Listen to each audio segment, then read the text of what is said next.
Ahora van a escuchar la historia de una mujer que destruyó a su familia. Pueden sentir lástima por ella. Pueden juzgarla. Pero les advierto, esto es solo la mitad de la verdad.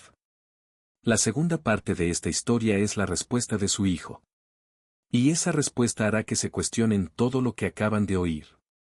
Sin esa segunda pieza, el rompecabezas está incompleto. Y ahora, comenzamos. Destruí mi familia perfecta después de que mi esposo me encontrara con mi amante y terminara en la cárcel por agresión. Ahora, 7 años después, él está libre, yo estoy completamente sola y mis hijos me odian. Soy un egoísta. Él me trataba como a su igual. Nunca me puso en un pedestal, nunca me trató como a una reina o una princesa. Yo era su compañera. En ese momento, llevábamos 20 años de casados. Fuimos novios desde la escuela, el primer y único amor para ambos, y todo parecía perfecto. Mi familia lo adoraba. Mi hermano lo admiraba, y mi exesposo lo ayudó a superar muchos momentos difíciles. Mi ex era la persona a la que todos acudían cuando tenían problemas, y él siempre ayudaba. Era un buen hombre. Durante esos años, le di 2 hijos varones rebeldes, que en ese momento tenían 18 y 16 años. También teníamos 2 princesas gemelas de 13 años. Yo había subido de peso y me sentía insegura, pero él no dejaba de decirme que era hermosa. Nuestras discusiones eran raras, siempre hablábamos de todo. Pero cuando peleábamos, generalmente era por la falta de intimidad, o más bien, por mi falta de interés, y por ciertas cosas que me negaba a hacer en la cama. No era que no quisiera, simplemente nunca estaba de humor, y él lo entendía. Cuando cumplí 39 años, mi cumpleaños marcó el nacimiento de una nueva yo. Pasé un año entero en el gimnasio, haciendo yoga y pilates. Mis esfuerzos me permitieron bajar de 82 a 61 kilos, y para mí fue una transformación asombrosa. Siempre había sido una chica con sobrepeso, así que tener un cuerpo tonificado y esbelto era algo nuevo para mí. Mi exesposo también iba al gimnasio, aunque no tan a menudo. Aún así, bajó de 118 a 102 kilos y empezó a ponerse en forma. Él no podía quitarme las manos de encima, pero por alguna razón, yo seguía sin estar de humor. No es que no lo intentara. Salíamos a cenar, a bailar, paseábamos con regularidad. Él siempre ayudaba en casa, y yo podía ver en sus ojos cuánto me amaba y me deseaba. Después de 20 años juntos, todavía me miraba con esa pasión. Supongo que cualquier mujer soñaría con eso, pero mentalmente, yo no estaba ahí. Llegué a pensar que tal vez tenía una menopausia temprana, ya que teníamos intimidad 2 o, como máximo, 3 veces al mes, y para mí era suficiente. Pero él quería más y, a pesar de todos sus esfuerzos, yo no podía obligarme a desearlo. Me propuso ir a terapia de pareja, pero me negué. Y fue ahí donde mi egoísmo se manifestó. Unos días después de mi cumpleaños, llegó un nuevo gerente a nuestra oficina. Era un poco más joven que yo, atractivo, y por alguna razón, mostró interés en mí. Al principio, lo ignoré. Luego, esa indiferencia se convirtió en conversaciones casuales. Después, empezó a coquetear, y yo le mostré mi anillo de bodas. Sin embargo, después de 2 meses de coqueteo constante, empecé a corresponderle, lo que me llevó a compartir detalles de mi vida con él. Pensaba en él cada vez más. Fue una infidelidad emocional. Ahora lo entiendo, pero en ese momento me sentía eufórica. Mi exesposo comenzó a sospechar que algo andaba mal conmigo. Tuvimos una discusión muy fuerte sobre eso, y creo sinceramente que todo estalló en el momento en que él intentó besarme y yo, inconscientemente, hice un gesto de rechazo. No fue por él. En ese instante, estaba pensando en el otro hombre, y toda la situación me revolvió el estómago. Al menos, así es como me lo explico a mí misma. Una semana después de ese día, le pedí al nuevo gerente que nos viéramos en un café para hablar. Iba a decirle que me dejara en paz, que no podía seguir así. Pero antes de que pudiera decir una palabra, me besó, y mi mente se desconectó. Así comenzó nuestra aventura de 6 meses. Durante ese tiempo, hice con él todo lo que mi esposo siempre me había pedido. Era más apasionada, más abierta. Siempre estaba de humor para la cercanía. Supongo que era porque todo era nuevo y emocionante. Con mi esposo también tuvimos intimidad en ese periodo, pero mucho menos. Empecé a alejarlo, a criticarlo por tonterías, incluso lo humillaba. Me avergüenzo de cómo lo traté en esa época. Solo me di cuenta de lo que estaba haciendo cuando mi hermano vino a verme y me contó que mi esposo le había confesado que estaba deprimido. Dijo que mi esposo estaba considerando el divorcio porque sentía que yo ya no lo amaba y él estaba dejando de amarme a mí. Eso fue como un baldazo de agua fría. Rompí con mi amante de inmediato, renuncié a mi trabajo y me dije a mí misma que haría todo lo posible para que mi esposo se sintiera amado y deseado de nuevo. Quería arreglar las cosas, iba a ser la mejor esposa. Pero mi amante apareció en mi casa con una caja que contenía mis cosas del trabajo, que yo le había pedido que me enviara. Hablamos. Quería saber qué había hecho mal, y le expliqué que necesitaba salvar mi matrimonio. Le pedí que se fuera. Él me suplicó, me rogó por una última vez, y como una tonta, acepté. Fuimos a la habitación de invitados y empezamos. No sé cuánto tiempo pasó. Lo primero fue el sonido. Un golpe sordo, como un saco de cemento contra la pared. Luego, el peso de su cuerpo simplemente desapareció de encima de mí. Me senté, confundida, y solo entonces lo vi. Mi esposo. De pie en la puerta. Mirándome.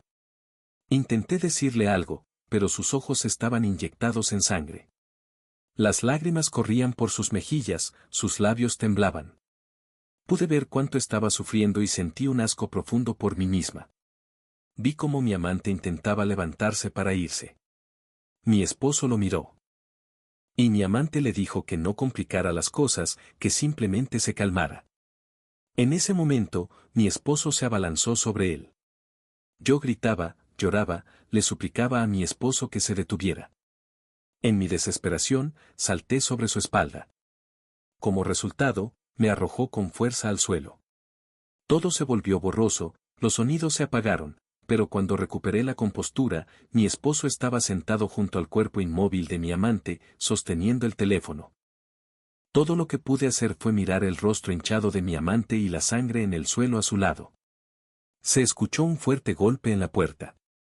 Vi cómo mi exesposo activaba el altavoz del teléfono, lo dejaba lentamente en el suelo, se arrodillaba y ponía las manos detrás de la cabeza. La puerta se abrió, entró la policía y le puso las esposas.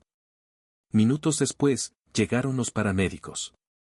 Más tarde supe que él mismo había llamado a emergencias. Todo se derrumbó en un instante. En el hospital, mi padre no me dirigió la palabra. Solo me miraba con desprecio y vergüenza. Mi hermano me gritaba, su voz temblaba de dolor y rabia. Me preguntaba cómo pude haberle hecho eso a mi esposo. Mi madre intentaba consolarme, pero mi padre le gritó a ella también. La familia de mi esposo estaba furiosa. Sus hermanas me amenazaron, y sus padres me miraban como si quisieran enviarme a la tumba. Me acerqué a mis hijos, pero se negaron a hablar conmigo. Mis hijos ni siquiera podían mirarme. Mi amante sufrió heridas graves y necesitó cirugía reconstructiva en el rostro. Mi exesposo literalmente le había desfigurado la cara. En el hospital, una mujer irrumpió en mi habitación y se me abalanzó. Mi hermano la apartó, y resultó ser la esposa de mi amante. Yo no sabía. No sabía que él estaba casado. Nunca usaba anillo y jamás mencionó a su esposa. Eso me hizo sentir aún más repugnante. Antes del juicio, mis hijos se fueron a vivir con mis suegros. Mis hijas gemelas dejaron de hablarme por completo. Mi exesposo tampoco quería verme. Intenté visitarlo en la cárcel, pero me negaron el acceso. Mi hermano consiguió que trasladaran a mi esposo a un centro penitenciario donde él trabajaba, para poder cuidarlo. Cuando le pedí a mi hermano que le diera un mensaje a mi ex, me dijo que me fuera al diablo. Durante el juicio, vi a mi esposo por primera vez en meses. Me miró con tanto odio que me causó un dolor que ni siquiera podía imaginar. Antes, incluso cuando discutíamos, siempre me miraba con amor. Pero ese día, en sus ojos solo había odio. Tuve que salir corriendo de la sala del tribunal para llorar en el baño. Con cada día que pasaba, el juicio se volvía más insoportable. Tuve que describir mi aventura en detalle frente a todos. Cuando mencioné las fechas, la expresión de mi exesposo fue como si le hubieran dado una bofetada. Mi padre se levantó y salió de la sala. Durante el testimonio de mi exesposo, me enteré de que ese día él había vuelto a casa para darme una sorpresa. Había traído el almuerzo y había preparado un fin de semana romántico en una cabaña en la sierra. Había planeado la escapada perfecta para nosotros dos, pero en lugar de eso, me encontró con mi amante y perdió el control. Contó que cuando el amante le ordenó que se apartara, perdió la razón y lo golpeó, deteniéndose solo cuando me apartó a mí. Luego, llamó inmediatamente a emergencias. En el tribunal, escuchamos la grabación de esa llamada, oímos el dolor en su voz, sus sollozos mientras seguía las instrucciones del operador. Fue insoportable. El amante no pudo dar testimonio oral porque estaba bajo fuertes medicamentos, así que el tribunal mostró fotos de sus heridas. Me retorcía por dentro, porque yo era la causa de todo eso. Mi exesposo le había causado lesiones gravísimas en el rostro. Fue acusado de agresión con agravantes y sentenciado a 7 años de prisión. Mis hijos gritaron en señal de protesta. Mis hijas y su familia soltaron un lamento que todavía me persigue en mis pesadillas. Los primeros 3 meses después del juicio fueron una auténtica tortura. La esposa de mi amante, que para entonces ya se estaba divorciando, me demandó por destruir su familia. Mi exesposo solicitó el divorcio, mi hijo mayor se fue de casa, el segundo apenas salía de su habitación y mis hijas gemelas empezaron a rebelarse. Mis excuñadas me agredieron en una tienda, y su madre me escupió en la cara cuando intenté disculparme con ella. Mi padre y mi hermano se negaron a hablarme. Al final, tuve que buscar un nuevo trabajo. No tenía dinero y casi había gastado todos nuestros ahorros. En mi campo profesional, me pusieron en una lista negra. Fue un escándalo demasiado grande para la firma de contabilidad donde trabajaba. Así que conseguí un trabajo en una tienda y trabajaba como asesora fiscal durante la temporada de impuestos. Casi pierdo la casa. Mi exesposo me prohibió visitarlo, y todas mis cartas eran devueltas. Llorar en la ducha se convirtió en un ritual casi diario. Mis padres casi se divorcian porque mi madre me defendía constantemente. Mi hermano seguía ignorándome, e incluso mis viejos amigos de la escuela se dividieron en 2 bandos. Pronto, tuve pensamientos sobre tomar un camino sin retorno o simplemente empacar mis cosas y desaparecer. El sentimiento de culpa era insoportable. En un momento dado, acudí a un psicoterapeuta. Ella me regañó y me dijo que simplemente me había acostumbrado demasiado a mi esposo. Dejé de verlo como un esposo. Se convirtió para mí en un simple amigo con beneficios, y lo trataba exactamente así. Tenía razón. Así fue exactamente. Me acostumbré demasiado a él. Lo veía como un compañero de vida, mientras que él me veía como su esposa, la madre de sus hijos, la mujer que amaba y deseaba. Lo di por sentado. Pasó casi un año en silencio por parte de mis hijos. Cuando preparaba la cena, simplemente tomaban sus platos y se iban a sus habitaciones, sin siquiera mirarme. Tuve varios colapsos emocionales en los que les suplicaba que me dijeran algo, cualquier cosa, pero la respuesta siempre era el silencio. Mi hermano se casó y ni siquiera me invitaron a la boda. Mis hijos sí estuvieron allí. Seguí intentando visitar a mi exesposo con la esperanza de que me añadiera a la lista de visitantes, pero siempre me lo negaban. Mis cartas seguían siendo devueltas. Esto me llevó a una profunda depresión, y sabía que me lo merecía. Entonces, un día, de forma totalmente inesperada, apareció mi hermano. Me quedé en shock y, a pesar de todo, me alegré de verlo.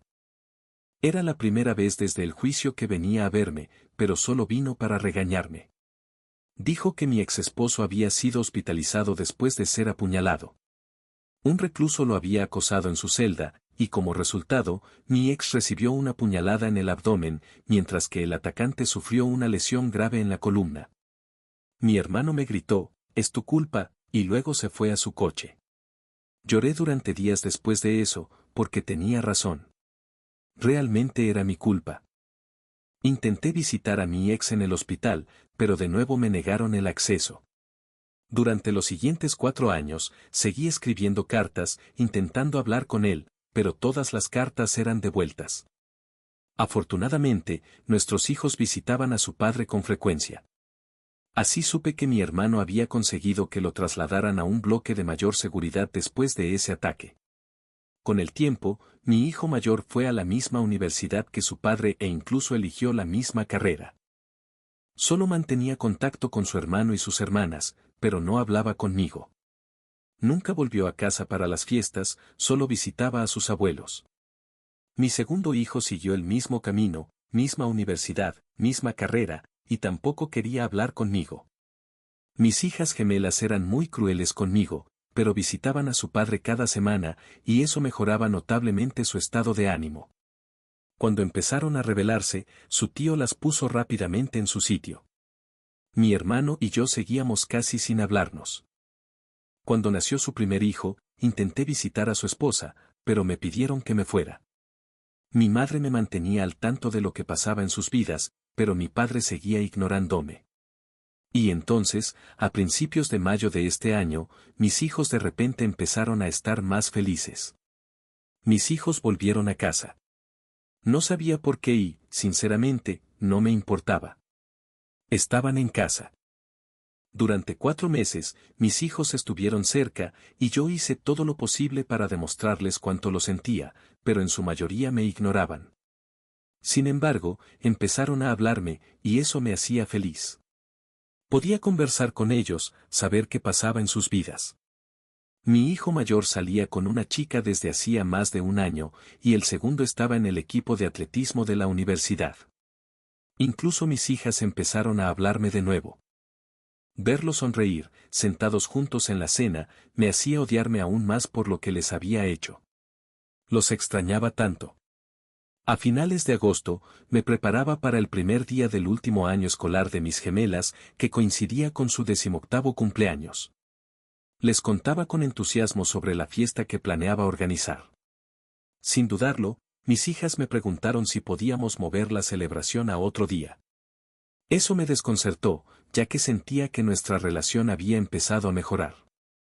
Cuando les pregunté por qué, una de ellas respondió, porque papá nos va a hacer una fiesta, y no quiero que esté cerca de él. Esas palabras me destrozaron. Les pregunté cuándo había salido su padre de la cárcel, y me dijeron que a finales de abril. Salió antes por buena conducta. Me eché a llorar al saber que estaba libre. Eso me rompió aún más. Estaban más tiempo en casa y parecían más felices porque su padre estaba de vuelta en sus vidas. No era que hubieran empezado a perdonarme, simplemente era que él había vuelto. Les pregunté dónde vivía, y me dijeron que se estaba quedando con mi hermano. Intenté llamarlo, necesitaba hablar con él, pero se negó. Entonces, fui a casa de mi hermano, con todas las cartas que me había devuelto durante esos años en mis manos. Lo vi fugazmente a través de una rendija de la puerta. Lo llamé por su nombre, pero mi hermano me pidió que me fuera. Le di las cartas y me dirigí a mi coche. Cuando llegué a la entrada del garaje, escuché su voz.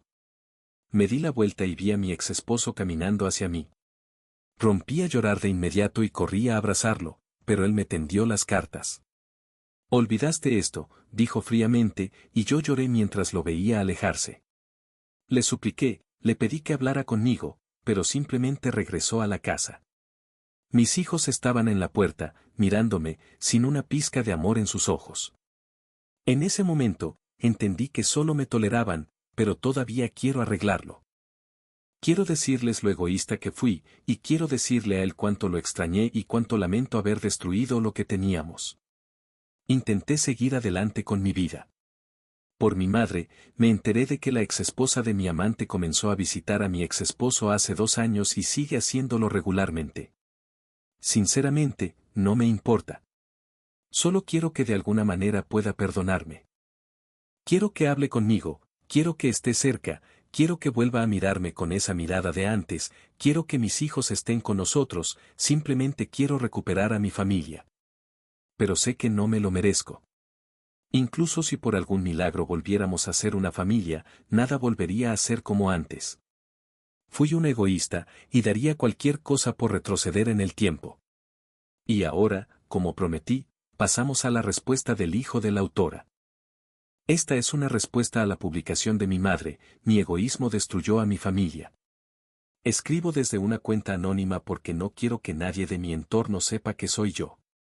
Intento mantener mi pasado en secreto. Mis amigos de la universidad no saben que mi padre estuvo en la cárcel, y no pienso contárselo.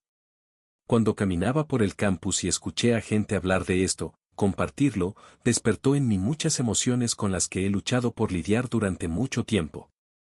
Encontré la publicación y, por los detalles, supe que era sobre nuestra familia, y eso me enfureció. Contacté a mi madre y ella empezó a llorar al instante. Le grité. Cuando fui a ver a mi padre y le conté lo que había hecho, él me gritó a mí. Mi padre es un buen hombre. Solo me gritó por usar malas palabras. Mi padre siempre me dijo que puedo no amar a mi madre, pero debo respetarla. Es difícil respetar a una persona así. Mi padre luchó mucho en la vida. Siempre nos decía que debíamos estar agradecidos por haber crecido en un lugar donde no te podían golpear por sacar buenas notas o por ser sorprendido con un libro. En su infancia, en un barrio muy peligroso, esas cosas eran comunes. Él nos contó que esa era su realidad. Sus hermanas decían que se unió a una pandilla a los 13 años solo para que lo dejaran en paz y le permitieran ir a la escuela. Cuando tenía 15, su padre murió de cáncer, y mi padre tuvo que convertirse en una figura paterna para sus dos hermanas. Trabajaba y hacía todo lo posible para pagar el alquiler y comprar comida, mientras seguía estudiando. Mi padre decía que tuvo suerte. Su madre se volvió a casar con un buen hombre y se mudaron a una zona más tranquila en las afueras para tener una vida mejor. Según mi tío, él y sus amigos pensaban que mi padre era raro. Eran los años 90, y mi padre llegó a la escuela con ropa holgada y una camiseta con la bandera de Puerto Rico. Decidieron gastarle una broma. Mi tío dijo que ninguno de ellos esperaba que mi padre se defendiera de inmediato y les diera una paliza. Pero en lugar de irse, mi padre ayudó a mi tío a levantarse y le propuso saltarse las clases para hablar. Mi tío dijo que en ese momento supo que serían amigos. Empezaron a pasar el rato juntos, y fue mi tío quien le presentó a mi padre a mi madre. Conectaron de inmediato. Fueron juntos a la universidad y se casaron al final del primer año. En mi infancia, mis padres siempre fueron esa pareja que no tenía reparo en mostrar su afecto. Siempre iban de la mano, se besaban, y era un poco empalagoso. Incluso en mi último año de escuela, cuando todo se derrumbó, mi padre seguía comportándose como un adolescente cuando se trataba de mamá. La amaba, la respetaba. Puedo decir con certeza que nunca la puso en un pedestal. A menudo me decía, una mujer no respetará a un hombre que la ponga en un pedestal. Cuando le pregunté por qué, respondió, porque siempre te mirará desde arriba. Mi padre decía que su padre y su padrastro seguían el mismo principio: trata a tu esposa como a una igual, ella es tu mejor amiga, tu confidente, al igual que tú para ella. Mi padre tenía sus peculiaridades. Era un tipo grande, siempre bromeaba. Medía 1,80, pesaba unos 118 kilos y, a pesar de su tamaño, era muy activo. Siempre me encantó cómo le cantaba a mamá, a todos nos encantaba.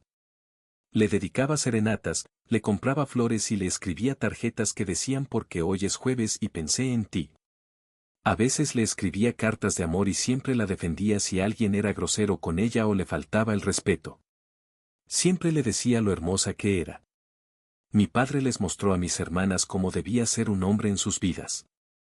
En cuanto a mi tío, mi padre siempre estuvo ahí para él, incluso cuando todos a su alrededor lo consideraban un caso perdido, mi padre no se rindió.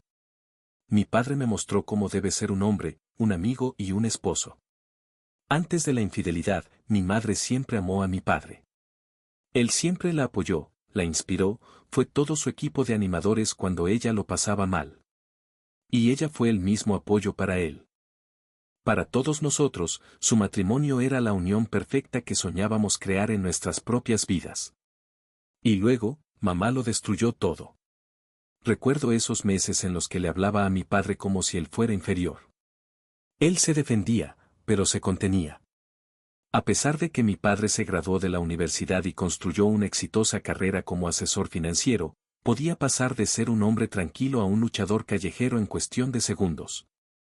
Mi abuela decía que se parecía a su padre, amable, respetado, siempre dispuesto a ayudar, pero si era necesario, no dudaría en arrancarte la garganta con sus propias manos. Mi padre intentó arreglar las cosas. Le compraba flores, la invitaba a cenar e intentaba bailar con ella, pero ella estaba en su propio mundo y lo trataba mal. Todos lo vimos, y afectó mucho a mi hermano y a mis hermanas gemelas. Pero mi padre sonreía y nos decía que lo arreglarían. Nos decía que mamá probablemente solo estaba cansada del trabajo y traía su frustración a casa. Le creí, especialmente cuando renunció. Sinceramente, pensé que el problema era su trabajo, y luego arrestaron a mi padre. Mamá, ¿te imaginas la humillación que sentimos cuando toda la escuela hablaba de lo que pasó? Mi padre fue arrestado porque mi madre no pudo mantener las piernas cerradas. No podía soportar verte, así que me mudé con mi abuela. Solo tu presencia me daba asco. Cuando visité a mi padre, no podía mirarme a los ojos. Estaba avergonzado. Dijo que había fracasado como esposo y como hombre. Le dije que no era así, pero no me escuchó. Dijo que un hombre de verdad habría pensado en las consecuencias de sus actos antes de hacer algo así. Y como esposo, había fracasado porque su esposa estaba con otro hombre. Le rogué que me mirara, pero no pudo. Y luego tú, mamá, te atreviste a pedirnos perdón. Por primera vez en mi vida, quise golpearte. Todos estábamos sufriendo, y tú pedías perdón. Mamá, no tienes ni idea de lo que es sentarse en el silencio sepulcral de un tribunal y escuchar la voz de tu padre romperse en 1.000.000 de pedazos por los altavoces. Escuchar a ese hombre fuerte suplicarle a un operador desconocido que salvara al tipo que casi había matado. Cada sollozo, cada palabra entrecortada. La mujer de mi vida me engañó, eso se quedó grabado en mi memoria para siempre. Esos 25 minutos no fueron solo los peores de mi vida. Esos 25 minutos nos mataron a todos por dentro. Sé que intentaste testificar en defensa de mi padre. Todos te dijimos que no lo hicieras, pero lo hiciste de todos modos. ¿Por qué? ¿Querías demostrar que todavía lo amabas, decirle al tribunal que era un buen hombre? Porque en mi opinión, fueron tus respuestas en el juicio, cuando le contaste a todo el mundo cuánto tiempo duró tu aventura con ese desgraciado, la razón por la que lo perdimos, por la que lo enviaron a la cárcel.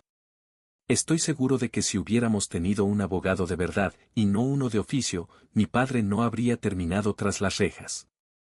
A causa de esto, empecé a tener problemas de ira. Mi hermano empezó a beber en secreto, una de las gemelas intentó hacerse daño, y tú ni siquiera te diste cuenta. Todo lo que querías era intentar arreglar las cosas con papá, dejándome solo con mis hermanos para mantenerlos a flote. Te odié por eso. En cierto modo, todavía te odio. Cuando entré a la universidad, no quería tener nada que ver contigo. Al igual que mi padre, me convertí en una figura paterna para mis hermanos. Trabajaba a tiempo completo, estudiaba y te enviaba dinero para ayudar a pagar las facturas. No sé por qué fingías que lo estabas manejando todo sola, mamá. Sé que fue difícil para ti y sé que estabas en una profunda depresión, pero tuviste ayuda. Mi abuela te defendió, pero lo hizo solo porque todos los demás estaban en tu contra. Al menos, eso es lo que piensan las gemelas. Cuando atacaron a mi padre en la cárcel, casi pierdo la cabeza. Lo vi ese mismo día. Bromeé sobre lo musculoso que se había puesto, y nos reímos juntos de su frase sobre el plan de fitness de la cárcel. Lo contaba como si estuviera anunciando algo en la televisión.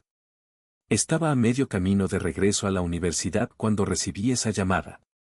Casi tengo un accidente con el coche porque mi cerebro simplemente se desconectó. Fue duro para todos. Nunca se lo he contado a nadie, pero un día estuve sentado fuera del apartamento de ese desgraciado. Quería darle una paliza hasta dejarlo medio muerto. Pero cuando lo vi salir con un bastón, recordé lo que decía mi padre y simplemente me fui. Con el tiempo, mi abuela falleció, y unos días después, mi abuelo, por el síndrome del corazón roto. Mi padre no pudo despedirse de ellos porque estaba en la cárcel. ¿Sabías que sus dos hermanas se casaron en la sala de visitas de la prisión solo para que él pudiera llevarlas al altar? El daño que nos causaste a todos es inmenso. No ayudó que constantemente nos pidieras que te perdonáramos, que te diéramos otra oportunidad. No nos diste tiempo para procesar todo y sanar. Simplemente seguías pidiendo, y todo lo que yo veía era que querías sentirte mejor. No te importaba, ni siquiera lo intentaste, solo te alejaste de nosotros y actuaste como si todo debiera volver a la normalidad de repente. Sí, realmente te has esforzado en los últimos años, pero no cuando realmente importaba. Cuando papá salió libre, nos dijo que empezáramos a hablar contigo. Dijo que habías sido una buena madre para nosotros y que debíamos mostrarte respeto. Lo hicimos, y eso te hizo feliz por un tiempo. Recordé lo que era no odiarte.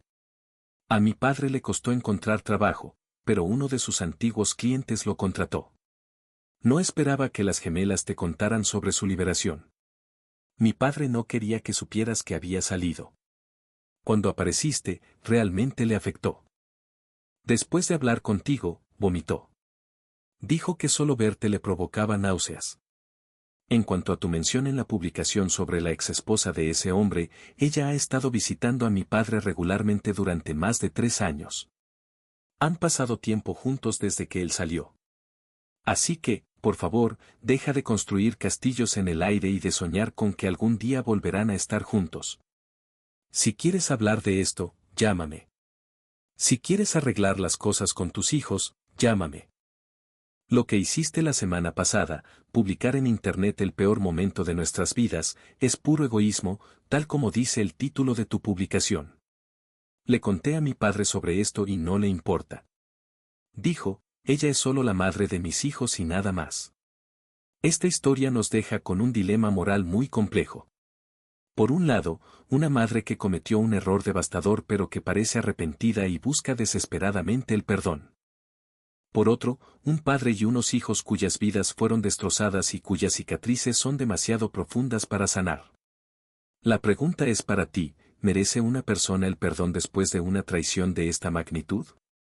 ¿O hay actos que simplemente rompen una familia para siempre, sin posibilidad de reparación?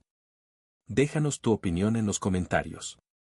Y si te gustan estas historias, no olvides suscribirte a Relatos del Caminante. Nos vemos en el próximo video.